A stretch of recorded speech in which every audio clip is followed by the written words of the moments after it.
TET পরীক্ষা হয়েছে TET 2 29/12/2022, TET 1 30/12/2022, result out হয়েছে 17/6/2023। মহামান্য সুপ্রিম কোর্টে একটা মামলা, সিভিল অ্যাপিল নাম্বার 5068/2023। মহামান্য সুপ্রিম কোর্ট 10/8/2023 তারিখে একটা মামলার রায়ে আদেশ দেন যে আন্ডার গ্রাজুয়েট টিচার ইউজিটি পদে নিযুক্ত পাওয়ার জন্য টিচার এলিজিবিলিটি টেস্ট পেপার 1 পরীক্ষায় বসার ক্ষেত্রে শুধুমাত্র ডিএলএড ডিগ্রি প্রাপ্তিরা আবেদন করতে পারবে। এই ক্ষেত্রে বিএড ডিগ্রি গ্রহণযোগ্য হবে না। যখন এই রায় বেরোলো তখন এই রায়ের ব্যাপারে আমি তো সবাইকে দিতে চেয়েছিলাম মতামত জানানোর জন্য দপ্তর থেকে এনসিটিই একটা তাকে চিঠি পাঠানো হয়েছে।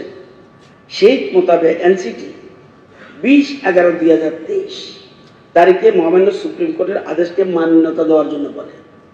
তারপর এনসিটির গাইডলাইন অনুসারে ইউজিটি এবং জিটি রিক্রুটমেন্ট রুলস যেহেতু ওরা বলেছে সংশোধন করার জন্য বিষয়টি জিএপিএনটি ল ডিপার্টমেন্ট এগুলি ক্লিয়ার হয়ে গেছে। Now at present it is pending finance department. এখান থেকে আসলে অটোমেটিক্যালি সেখানে তখন নিয়োগ প্রক্রিয়া শুরু হবে। এখন প্রশ্ন হলো কেন একটা যদিও ক্লিয়ার বলেননি তবু আমি বুঝে ফেলেছি আপনার উদ্দেশ্যটা 2023 কেন টেট পরীক্ষা নেওয়া হলো না। ওই বিচারাধীন থাকায় এবং এনসিটির নোটিফিকেশন যতক্ষণ প্রকাশিত না হওয়ায় 23 সালের টেট পরীক্ষা গ্রহণ করা অসম্ভব হয়নি। তা আমি খবর নিয়েছি দপ্তর থেকে কালকে রাত্রে যে অলরেডি 2024-এর পরীক্ষা নেওয়ার পরিবার রয়েছে। আর 197 জন বলছিলাম টেট 1 পাস করলেও এর মধ্যে 80 জন কিন্তু ডিএলএড, সুতরাং একটা অংশ কিন্তু বাদ পড়বে। আর টেট 2 যারা 169 সবাই দিতে পারবে, এনসিটির গাইডলাইনও ক্লিয়ার আছে। শুধু এক্ষেত্রেও কিছু সংশোধনের কথা এনসিটি বলেছেন। আগে যে graduation with at least 50% mark of 1 year BEd এটা ছিল, আমাদের সবাই এটা আছে। এখন বলছে or post graduate with 55% marks or equivalent grade. এখন আবার সিস্টেমে নতুন করেছে গ্রেড, নম্বর বলে না। And 3 year integrated BEd and MEd, এটাও ফাইন্যান্সে গেছে। সুতরাং এর মধ্যে চলে আসবে ল অ্যান্ড জিএপিএনটি ক্লিয়ার, ফাইন্যান্স থেকে আসলে ওরা নিয়োগ প্রক্রিয়া শুরু করবে। সুতরাং আপনার যে ব্যাপারটা এটা আমি আশা করি বুঝাতে পেরেছি। আমি বলছি রতনবাবুকে এই 363 জনকে আপনি 360 জন কবে অ্যাপয়েন্টমেন্ট দেবেন? আর আপনি আন্ডার গ্রাজুয়েট বলেছেন, গ্রাজুয়েট যারা টেট দেবে তাদের ব্যাপারে আপনার বক্তব্য বললাম for the interest of the unemployed people. আমি আপনাকে বলছি 24-এ নেবেন, 23-এ নেননি। 23-এ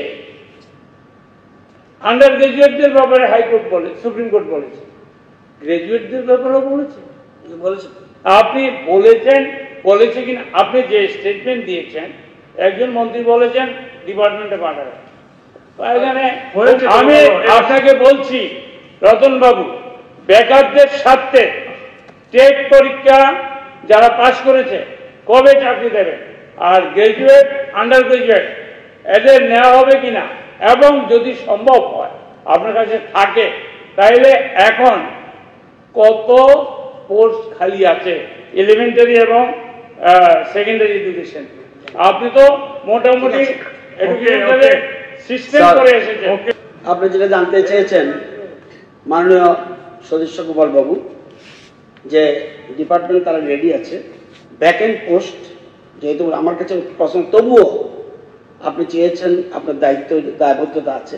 ইউজিটি 1775 ব্যাকএন্ড, জিটি 1721 ব্যাকএন্ড। আর আপনি বলছেন কবে তাদেরকে দেবে, এটা আমি বলে দিয়েছি। ফাইন্যান্স থেকে ক্লিয়ার হলে প্রসেস শুরু করবে। আর পরীক্ষা 24-এ হবে।